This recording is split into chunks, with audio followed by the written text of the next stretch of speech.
മാന്യപ്രേക്ഷകർക്ക് എൻ്റെ പ്രണാമം.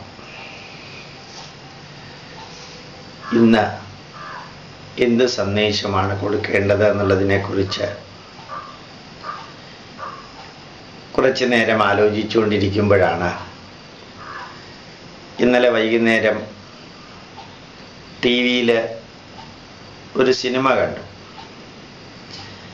മീര ജാസ്മിനും കുഞ്ചാക്കോ ബോബനും ഹീറോയിനും ഹീറോയുമായി നല്ലൊരു സിനിമ. രണ്ടുപേരും ദാരിദ്ര്യത്തിലാണ് ജീവിക്കുന്നത്. ഹീറോയിനാണെങ്കിൽ 4-5 വീടുകളിലെ തൂപ്പുജോലി ചെയ്ത് ജീവിക്കുന്നു. മറ്റേ പയ്യനാണെങ്കിൽ പഴയ തറവാടിത്വം പറഞ്ഞ് നടക്കുന്ന ഒരു അച്ഛൻ്റെ മകൻ. എനിക്ക് വളരെ ഇഷ്ടപ്പെട്ടത് മീര ജാസ്മിൻ്റെ റോളായിരുന്നു. അടിച്ച് പൊളിച്ച് തമാശ പറഞ്ഞ് ജീവിക്കുന്ന ഒരു വേലക്കാരി, അതേപോലൊരു കോളേജ് സ്റ്റുഡൻറ്റ്. ഞാൻ കുറേ ദിവസമായിട്ട് എൻ്റെ ക്ലാസ്സുകളിലെല്ലാം പറയാൻ ആഗ്രഹിക്കാറുണ്ട്, പറയാറുണ്ട്. നമ്മൾ കേരളീയർ പലപ്പോഴും ഭൂതകാലത്തിലും ഭാവി കാലത്തിലും ജീവിക്കുന്നവരാ. ഒരു 5 മിനിറ്റ് നമുക്ക് കിട്ടിയാൽ പഴയ സംഭവങ്ങൾ അനുയോജ്യമാണെങ്കിലും അല്ലെങ്കിലും പ്രയോജനമുണ്ടെങ്കിലും ഇല്ലെങ്കിലും ആ പഴയ നേട്ടങ്ങളെക്കുറിച്ചും കോട്ടങ്ങളെക്കുറിച്ചും വളരെ നേരം പറഞ്ഞുകൊണ്ടിരിക്കും. കേൾക്കുന്ന ആൾക്ക് താല്പര്യം ഉണ്ടെങ്കിലും ഇല്ലെങ്കിലും. എന്നാൽ വീടുകളിലെല്ലാം നമ്മൾ ഭയപ്പെടുന്നത് ഭാവി കാലത്തെക്കുറിച്ചാണ്. ഭൂതകാലത്തിലും ഭാവി കാലത്തിലും ജീവിക്കുന്ന കുറേ മനുഷ്യരാണ് കേരളീയരെന്ന് തോന്നാറുണ്ട്. ഒരുപക്ഷെ ഈ അധികാരത്തിലിരിക്കുന്നവരും ഭരിക്കുന്നവരും ഉദ്യോഗസ്ഥരുമെല്ലാം ഇത്രയും അധികം അഴിമതി ചെയ്യാൻ കാരണം അവര് ഇന്ന് സംഭവിക്കാൻ പോകുന്നതിനെ കുറിച്ചല്ല ചിന്തിക്കുന്നത്. ഇനിയുള്ള ജീവിതത്തിൽ എന്തെല്ലാം നേടണമെന്ന് ചിന്തിക്കുമ്പോഴാണ് കുറേ സമ്പത്ത് കുമിഞ്ഞു കൂട്ടാൻ വേണ്ടിയിട്ടുള്ളതെല്ലാം ചെയ്യണം. ഏത് വഴിയിലൂടെയാണെങ്കിലും സമ്പത്ത് ഉണ്ടാക്കണം. അത് കുറച്ച് കൈക്കൂലിയൊക്കെ കൊടുത്ത് എന്തെങ്കിലും പ്രശ്നം ഉണ്ടായാൽ പരിഹരിക്കാൻ സാധിക്കും. കുറച്ച് സ്വത്ത് ഉണ്ടാക്കി കുറച്ച് ഭൂമി മേടിച്ച് അല്ലെങ്കിൽ ഒരു ബിസിനസ് തുടങ്ങിയാൽ ഭാവിയിൽ ഒരു പ്രശ്നം ഉണ്ടാവില്ല എന്നവർ ചിന്തിക്കുമ്പോൾ വർത്തമാനത്തിൽ എന്തെങ്കിലും പ്രശ്നം ഉണ്ടാവുമോ എന്ന് അവർ ചിന്തിക്കണില്ല.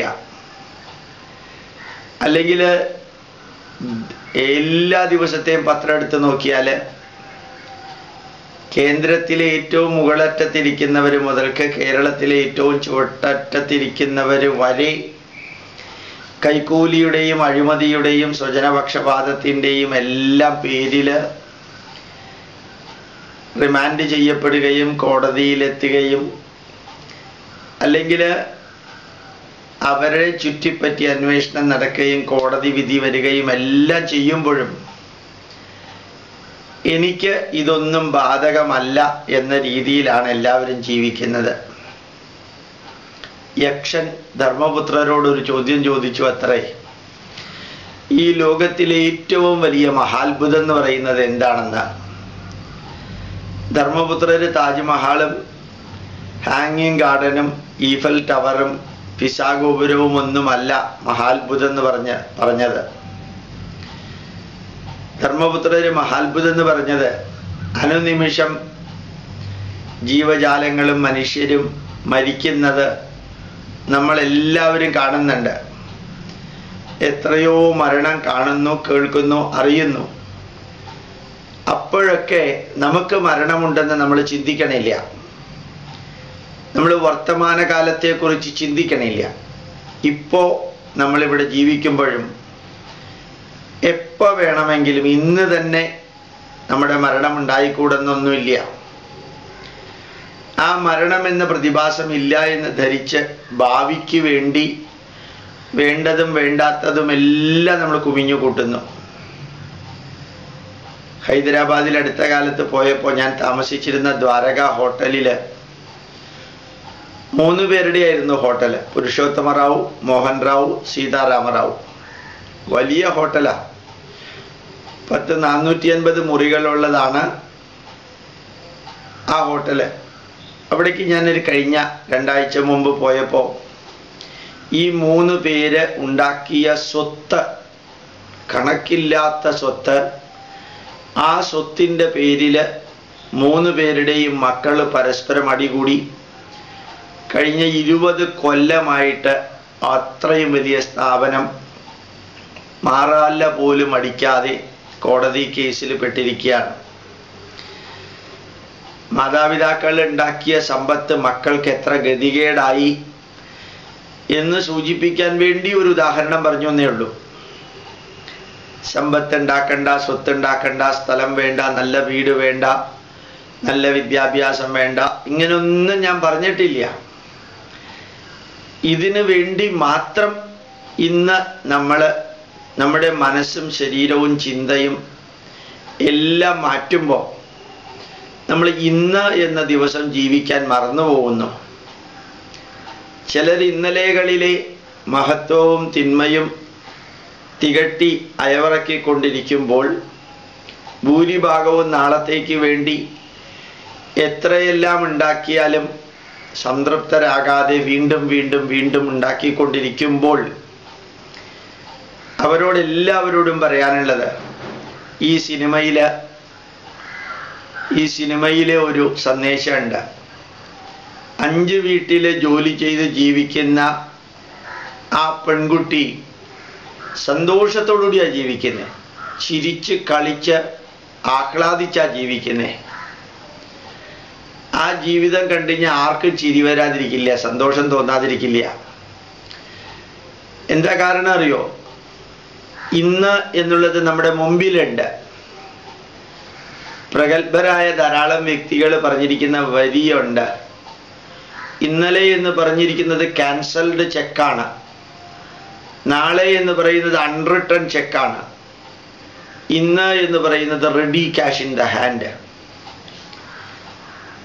ആ ക്യാഷ് കൊണ്ട് അടിച്ചു പൊളിച്ച് തകർത്ത് ജീവിക്കണമെന്നല്ല, മറിച്ച് നല്ല രീതിയിൽ സന്തോഷിക്കാം.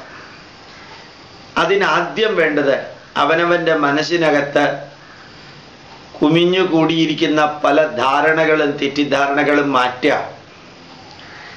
നമ്മൾ ഈ ഭൂമിയിൽ പെർമനൻ്റ് അല്ല എന്ന് ഓർമ്മിക്കുക. വെട്ടിപ്പിടിച്ചതും കെട്ടിപ്പടുത്തതും പറ്റിച്ചെടുത്തതും തട്ടിപ്പറിച്ചതും തിരിച്ചു പോകുമ്പോൾ കൊണ്ടുപോവില്ല എന്നോർക്കുക. വന്നപ്പോൾ വെറും കൈയോടെയാണ് നമ്മൾ വന്നത്, തിരിച്ചു പോകുമ്പോഴും വെറും കൈയോടെ ആയിരിക്കും തിരിച്ചു പോവുക. വന്നപ്പോൾ നമ്മൾ കരഞ്ഞു, പോകുമ്പോൾ ആരെങ്കിലും കരയാനുണ്ടാവോ ഇല്ലയോ എന്ന് അറിഞ്ഞൂടാ. അവനവന് വേണ്ടി മാത്രം ജീവിക്കുന്നതിന് പകരം നമ്മുടെ മനസ്സിൽ കുറേ നന്മകൾ നിറയ്ക്കാൻ ശ്രമിക്കുക. ഞാൻ നമ്മളെന്ന പദമാണ് പ്രയോഗിച്ചത്, നിങ്ങളെന്ന പദമല്ല, ഞാൻ ഉൾപ്പെടെയാണ് ഞാൻ പറയുന്നത്. നമ്മൾ കഴിയുന്നത്രയും മനസ്സിനകത്ത് ഓർക്കുക, എത്ര നന്മ മറ്റുള്ളവർക്ക് ചെയ്തോ അതായിരിക്കും നമുക്ക് തിരിച്ചു കിട്ടുക. നമ്മൾ തിന്മ ചെയ്തിട്ടുണ്ടെങ്കിൽ അത് നമുക്ക് കിട്ടാതിരിക്കില്ല, ഉറപ്പാണ്. എത്ര പ്രഗത്ഭരായിട്ടുള്ള വ്യക്തികളാണ് ഇപ്പം ജയിലിനുള്ളിൽ കഴിയുന്നത്. അവരുടെയൊക്കെ ജാതകമോ തലവിധിയോ തലക്കുറിയോ ഒന്നുമല്ല അതിന് കാരണം. അവർ ചെയ്തു കൂട്ടിയ തിന്മകൾ, അല്ലെങ്കിൽ മറ്റുള്ളവർ ചെയ്തു കൂട്ടിയ തിന്മകളെ അവര് കാര്യമായി സഹായിച്ചത്. അവർ തിന്മകളുടെ കൂട്ടുനിന്നു, തിന്മകളോടൊപ്പം നിന്നു, തിന്മകളുടെ പ്രതിഫലം സ്വീകരിച്ചു. ആ തിന്മകളുടെ പ്രതിഫലത്തിന് അനുഭവിച്ച് തീർക്കാനുള്ളതെല്ലാം അനുഭവിച്ച് തീർക്കുന്നു. ഇപ്പം നമ്മുടെ മനസ്സ് കഴിയുന്നത്രയും ഇന്നലെകളിലെ നന്മകളെടുത്ത് നാളെകളിലെ നന്മകളിലേക്ക് ഇന്ന് ജീവിക്കാൻ വേണ്ടിയിട്ട് തയ്യാറാവാം. ഇന്നലെകളിലെ നന്മകൾ എടുക്കുക. നാളെകളിലെ നന്മകളിലേക്ക് ഇന്ന് ജീവിക്കാൻ വേണ്ടി തയ്യാറെടുക്കുക. നമ്മുടെ മനസ്സ് വാശിയും പകയും കഴിയുന്നത്രയും കുറയ്ക്കുക. ഇല്ലാതെയാക്കണമെന്ന് ഞാൻ പറയുന്നില്ല, സാധിക്കോ ബുദ്ധിമുട്ടാ. ദേഷ്യവും ഭയവും കഴിയുന്നത് കുറയ്ക്കുക. എത്രത്തോളം സന്തോഷിക്കാൻ സാധിക്കോ അത്രത്തോളം സന്തോഷിക്കുക. നല്ലൊരു സിനിമ കാണുമ്പോൾ ആ സിനിമ ആസ്വദിച്ച് കാണുക. നല്ല ഭക്ഷണം കഴിക്കുമ്പോൾ ആ ഭക്ഷണം ആസ്വദിച്ച് കഴിക്കുക. ഉറങ്ങാൻ കിടക്കുമ്പോൾ നല്ലോണം ഉറങ്ങുക. മറ്റേ ആർക്കെങ്കിലും വേണ്ടിയിട്ട് സഹായിക്കണമെന്ന് തോന്നുമ്പോൾ നല്ലോണം സഹായിക്കുക. ഒരു പാട്ട് കേൾക്കുമ്പോൾ ആ പാട്ട് ആനന്ദിച്ചുകൊണ്ട് കേൾക്കുക. നമ്മുടെ മനസ്സിനെ കുറേ നന്മകളിലേക്ക് കൊണ്ടുപോകാൻ സാധിച്ചാൽ നിങ്ങൾക്ക് തന്നെ അറിയാൻ സാധിക്കും. ഭയങ്കരമായിട്ട് ദേഷ്യം വരുന്ന സമയത്ത് നിങ്ങളൊരു മൂളിപ്പാട്ട് പാടിയെന്ന് വിചാരിക്കുക. അല്ലെങ്കിൽ ദേഷ്യം വരാൻ കാരണമായ സ്ഥലത്ത് നിന്ന് നിങ്ങൾ മാറി നിൽക്കുന്നു എന്ന് വിചാരിക്കുക. ഭയം തോന്നുന്ന വേളയിൽ ആ വിഷയം കഴിച്ച് വേറെ ഏതെങ്കിലും വിഷയം ചിന്തിച്ചു എന്ന് വിചാരിക്കുക. വാശി തോന്നുന്ന സമയത്ത് ഇതെല്ലാം ജീവിതത്തിൻ്റെ ഭാഗമാണ്, ഇതിലൊന്നും വലിയ കാര്യമില്ല എന്നൊന്ന് ചിന്തിച്ചു നോക്കുക. അപ്പൊ ദേഷ്യവും വാശിയും പകയും വിദ്വേഷവും എല്ലാം നമ്മുടെ മനസ്സിൽ കുറേയെല്ലാം അടക്കി ഒതുക്കി മാറ്റി ജീവിക്കാൻ സാധിച്ചാൽ നമ്മുടെ നമ്മുടെ സൈക്കിക് എനർജി വെറുതെ വേസ്റ്റ് ആവില്ല. നമ്മൾ ഈ കഴിഞ്ഞ നൂറ്റാണ്ടിൽ ഈ ദിവസം ഈ ഭൂമിയിൽ ഉണ്ടായിരുന്നില്ല എന്നുള്ളത് ഓർമ്മിക്കണം. അടുത്ത നൂറ്റാണ്ടിൽ ഈ ദിവസവും നമ്മൾ ഈ ഭൂമിയിൽ ഉണ്ടാവില്ല. നമ്മൾ എത്രത്തോളം തിന്മകൾ ചെയ്യുന്നോ അത്രത്തോളം ജനങ്ങൾ നമ്മളെ വെറുക്കും. എത്രത്തോളം നന്മകൾ ചെയ്യുന്നോ അത്രത്തോളം ജനങ്ങളുടെ മനസ്സിൽ നമ്മൾ കുറച്ചെങ്കിലും ഉണ്ടാവും. ഈ ഭൂമിയിൽ ജീവിച്ച് 10-60 ടൺ ഭക്ഷണം കഴിച്ച് ഒരു പ്രയോജനവുമില്ലാതെ നമ്മുടെ ജീവിതം വ്യർത്ഥമാവാതിരിക്കാൻ എന്താ വേണ്ടതെന്ന് മനസ്സിൽ ചിന്തിക്കുക. നമുക്ക് മനസ്സിലാവും നമ്മുടെ മനസ്സ് കുറേ നന്മകൾ കൊണ്ട് നിറയ്ക്കുക.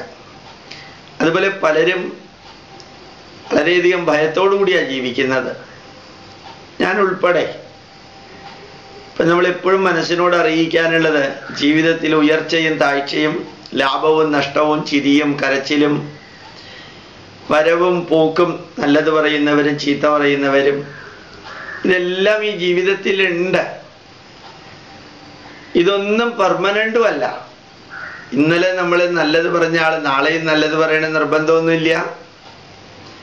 ഇന്നലെ നമ്മളെ വിമർശിച്ച ആള് നാളെ നമ്മളെ സഹായിച്ചുകൂടാന്നൊന്നുമില്ല. ഇന്നലെ നമുക്ക് ഒത്തിരി ലാഭം കിട്ടി, നാളെ നമുക്ക് അതേ ലാഭം കിട്ടണമെന്ന് നിർബന്ധമൊന്നുമില്ല. അപ്പൊ നമ്മള് മനസ്സിനെ കുറേ തത്വശാസ്ത്രങ്ങൾ കൊണ്ട് നിറയ്ക്കുക. തത്വശാസ്ത്രത്തിൽ ജീവിക്കണമെന്നല്ല ഞാൻ പറഞ്ഞത്. ഈ തത്വശാസ്ത്രം നല്ല രസ. മഹി ജ്ഞാനേന സദൃശം പവിത്രമിഹ വിദ്യതേ. ആത്മീയമായതും തത്വശാസ്ത്രപരവുമായിട്ട് ഉള്ള അറിവുകൾക്ക് തുല്യം പവിത്രമായിട്ടുള്ളത് വേറൊന്നും ലോകത്തിലില്ല. ആ പവിത്രമായിട്ടുള്ള തത്വശാസ്ത്രം നമുക്ക് ഒത്തിരി ആശ്വാസം നൽകും. അതുപോലെ നമ്മളുടെ ശരീരത്തിനെയും നോക്കുക. ഇന്ന് ജീവിക്കുക. ഇന്ന് ജീവിക്കുമ്പോൾ ഇന്നത്തെ ജീവിതം നാളത്തെ പ്രശ്നത്തിന് കാരണമാകാത്ത വിധത്തിൽ ജീവിക്കുക. നാളെയെക്കുറിച്ച് ആലോചിച്ച് നാളെയെക്കുറിച്ച് മാത്രം ചിന്തിച്ച് കുറേ സമ്പത്ത് കുമിഞ്ഞു കൂട്ടാൻ വേണ്ടി ശ്രമിക്കുന്നു എന്ന് ഞാൻ സൂചിപ്പിച്ചു. അങ്ങനെ നാളെയെക്കുറിച്ച് മാത്രം ചിന്തിക്കുന്നവരാണെങ്കിൽ ഒരു ഭാഗം നാളെ ഇന്നത്തെ ജീവിതം കൊണ്ട് നമുക്ക് ഉണ്ടാവാൻ സാധ്യതയുള്ള പ്രശ്നങ്ങളെക്കുറിച്ചും ചിന്തിക്കണം. എത്രയാ നമ്മുടെ ആഹാരത്തിൽ ഇപ്പൊ നമ്മൾ നോൺ വെജ് അടിച്ചു കയറ്റുന്നത്, എത്രയാ മരുന്ന് നമ്മൾ കഴിക്കുന്നത്. ഒരു ചെറിയ പനി വന്നാൽ പോലും ഡോക്ടർ തരുന്ന 4-5 ഗുളിക നമ്മൾ കഴിക്കുമ്പോൾ പനിയേക്കാൾ വലിയ വിഷമാണ് അകത്തേക്ക് പോകുന്നതെന്ന് ചിന്തിക്കാറില്ല. ഒരല്പം തലവേദന വന്നാൽ, പനി വന്നാൽ, നീരിളക്കം വന്നാൽ, ഒരു ചെറിയ തളർച്ച തോന്നിയാൽ അപ്പം നമ്മൾ ഫുൾ ചെക്കപ്പാ ചെയ്യുക. ആ ഫുൾ ചെക്കപ്പോടുകൂടി പിന്നെ ശരീരം രോഗമാണ്, രോഗത്തിൻ്റെ വാസകേന്ദ്രമാണ്, രോഗിയാണ് ഞാനെന്നങ്ങോട്ട് ഉറച്ച് വിശ്വസിക്കാൻ പാകത്തിനൊരു റിപ്പോർട്ടായിരിക്കും ഡോക്ടർമാർ തരിക. അതിന് കാരണമുണ്ട്. ഓരോ ആശുപത്രി കോടികൾ മുടക്കി ഉണ്ടാക്കുമ്പോൾ മനുഷ്യനെന്ന രോഗിയിൽ നിന്ന് മാത്രമല്ലേ പൈസ പിഴിയാൻ പറ്റുള്ളൂ, വേറെ ഒന്നിനെയും ചികിത്സിക്കാൻ പറ്റില്ല. മൃഗാശുപത്രിയിൽ പല തരത്തിലുള്ള മൃഗങ്ങളെ ചികിത്സിക്കാം. മനുഷ്യനുള്ള ആശുപത്രിയിൽ മനുഷ്യനെന്ന രോഗിയെ, ജന്തുവിനെ മാത്രമല്ലേ ചികിത്സിക്കാൻ പറ്റുള്ളൂ. അപ്പം അയാൾ പരമാവധി ഓപ്പറേഷനും എഴുതും, പരമാവധി മരുന്ന് തരും. നമ്മൾ വിചാരിച്ചിരിക്കുന്ന എല്ലാ ഡോക്ടർമാരും ധന്വന്തരി മൂർത്തികളാണ്, ഈശ്വരൻ്റെ അവതാരങ്ങളാണ് എന്നാണ്. അവരിൽ ഭൂരിഭാഗവും ഇപ്പോൾ പ്യോർ ബിസിനസ്സാണ് ചെയ്യുന്നത്. അപ്പോൾ രോഗം നമ്മുടെ ശരീരത്തിലുണ്ടെങ്കിൽ ആ രോഗത്തിന് ഒരു കാരണം നമ്മുടെ ഭക്ഷണമാണ്, മറ്റൊരു കാരണം മദ്യമാണ്, മറ്റൊരു കാരണം നമ്മളുടെ പ്രവൃത്തിയുടെ തിന്മകളാണ്. ഈ മദ്യവും മാംസവും അതുപോലെ തന്നെ പല തരത്തിലുള്ള മരുന്നുകളും വേണ്ടതിനും വേണ്ടാത്തതിനും കഴിക്കുന്ന ടോണിക്കുകളും ഓർമ്മശക്തിക്കെന്നും പറഞ്ഞ് അടിച്ചു കയറ്റുന്ന കുറേ ആയുർവേദ മരുന്നുകളും ഇതെല്ലാം നമ്മുടെ ശരീരത്തിന് പ്രശ്നം ഉണ്ടാക്കും. ശരീരത്തിന് നോർമലായിട്ട് എങ്ങനെ നിലനിൽക്കണം എന്നുള്ളത് ശരീരത്തിനറിയാം. കുറച്ച് യോഗ ചെയ്ത് നല്ല അച്ചടക്കത്തോടുകൂടിയൊരു ജീവിതം, നല്ല ഭക്ഷണം, സസ്യാഹാരം, അതൊക്കെ ആസ്വദിക്കാൻ പഠിക്കണം. എത്ര വിഭവങ്ങൾ ആ സസ്യ ആഹാരമാക്കി ഉണ്ടാക്കാൻ സാധിക്കുക. അതുപോലെ നമ്മുടെ വീട്ടിനകത്ത് നോക്കണം. ഭാര്യ എന്നെ അങ്ങനെ പറഞ്ഞു, ഭർത്താവ് എന്നെ ഇങ്ങനെ പറഞ്ഞു എന്ന് പറഞ്ഞിട്ട് ജീവിതം മുഴുവനും വഴക്കിട്ട് കഴിയുന്ന എത്ര വീടുകൾ കണ്ടിട്ടുണ്ടറിയോ? ഭാര്യയെക്കുറിച്ച് ആരോടെങ്കിലും കുറ്റം പറയാതെ ഉറങ്ങാൻ ബുദ്ധിമുട്ടായിട്ടുള്ള ഭർത്താക്കന്മാരുണ്ട്. ഭർത്താവും ഭാര്യയും തമ്മിൽ ഫൈറ്റ് ചെയ്യുമ്പോൾ ഓർമ്മിക്കാനുള്ളത് അന്നന്നത്തെ ദിവസം അവനവൻ നശിപ്പിക്കുകയാണ്. സന്തോഷത്തോടുകൂടി ചിരിച്ചുകൊണ്ട്, സന്തോഷത്തോടുകൂടി, സമാധാനത്തോടുകൂടി, സംതൃപ്തിയോടുകൂടി ജീവിക്കേണ്ട ഒരു ജീവിതം വെറും ഭാര്യയും ഭർത്താവും ഈഗോയുടെ പേരിൽ കഴിയുന്നത് ഏറ്റവും കൂടുതൽ കേരളത്തിലാണ്. അതേപോലെ നമ്മൾ ഭാര്യയെ സ്നേഹിക്കുന്നുണ്ട് എന്നുള്ളതൊന്ന് പ്രകടിപ്പിക്കാൻ നമ്മൾ ശ്രമിക്കാറില്ല.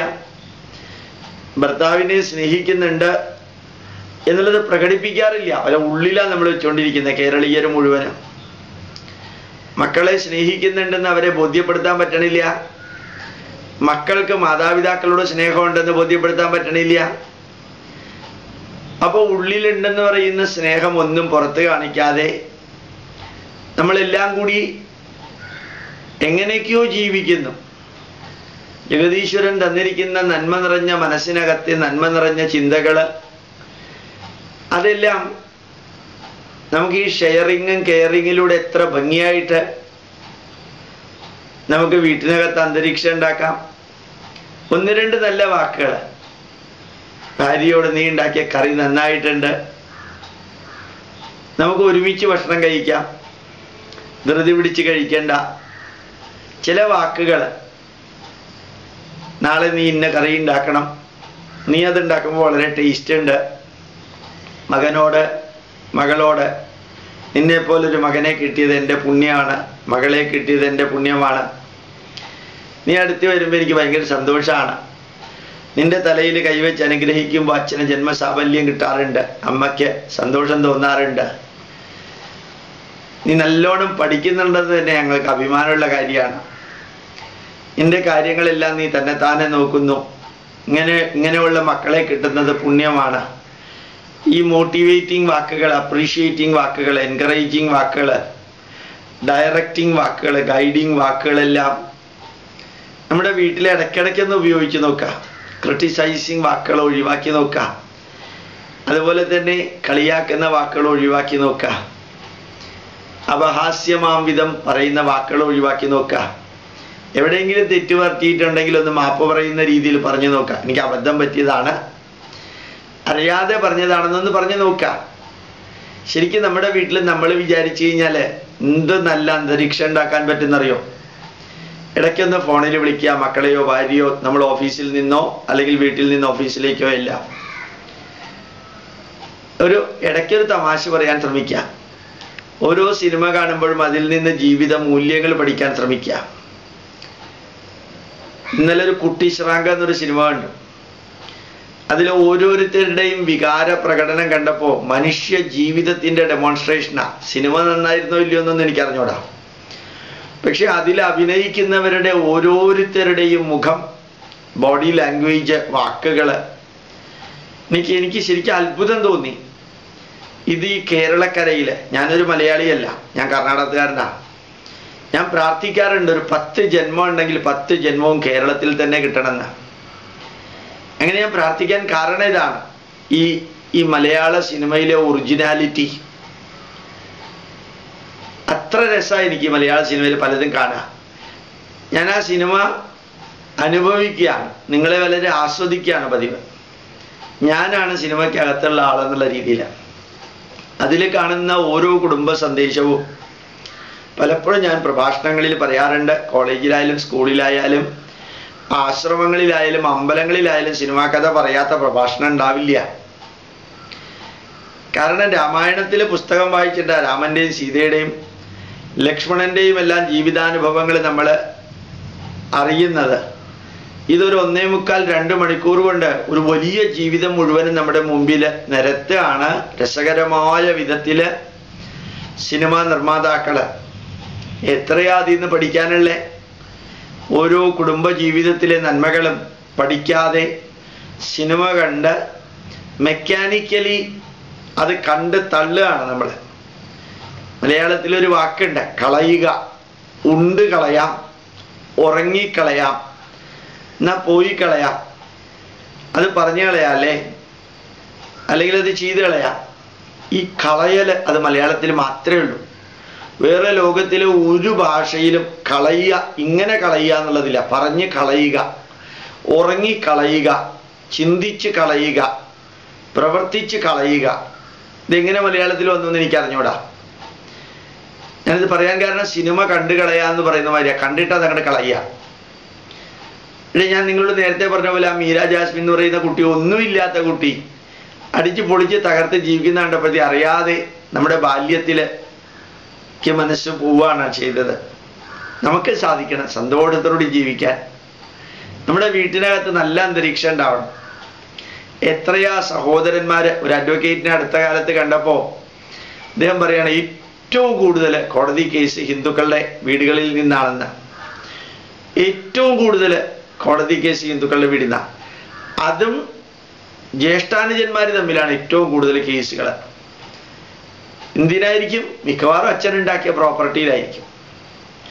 മിക്കവാറും അല്ല, എല്ലാം അച്ഛനമ്മമാരുണ്ടാക്കിയ പ്രോപ്പർട്ടിയുടെ പേരിലാണ്.